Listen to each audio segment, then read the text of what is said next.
La maltraitance ordinaire, c'est une maltraitance qui va être banalisée, on ne se rend pas forcément compte qu'on est maltraitant. C'est des situations qui sont invisibles, qu'on ne voit plus, qui sont chroniques, qui sont des fois enquistées dans notre quotidien. On a demandé un peu aux agents s'ils savaient ce que c'était. En fait, personne ne savait de quoi ça retournait. Donc on s'est dit qu'il faut vraiment qu'on travaille dessus. On a fait donc une étude, un état des lieux sur la maltraitance au sein de notre pôle. 68% des professionnels interrogés ont dit qu'ils avaient déjà été témoins de faits de maltraitance dans leur quotidien. On peut se dire que les équipes du pôle DUN, digestif, uro, néphro, endocrino, ont mis en évidence que dans les actes de soins du quotidien, on avait parfois des actes de maltraitance, voilà, un tutoiement, une non prise en compte d'une douleur exprimée par un patient. On s'est réunis, on a réfléchi à comment on voulait travailler ces situations et on s'est dit que idéalement ça devait être des micro-capsules vidéo en fait, de situations. Et on a proposé aux agents d'être acteurs de ces vidéos. Merci de prendre du temps pour cette séquence intitulée « Ça fait réfléchir ». Au départ, on repose le cadre de la bientraitance. Ensuite, on aborde la maltraitance ordinaire, comment on la définit. On visualise la vidéo. J'en peux plus, ça fait 3 fois que je me coltine, c'est bon, vas-y s'il te plaît.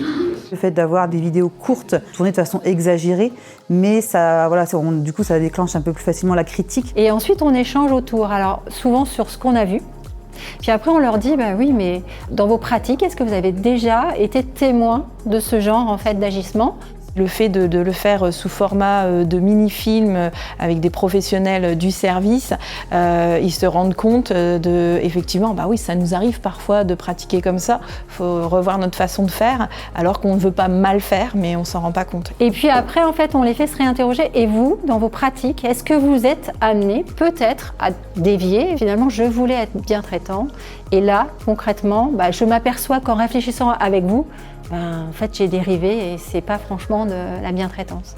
Ça va nous permettre de nous remettre en question sur nos pratiques, donc d'améliorer la prise en charge du patient, ce qui est le socle de notre métier en fait.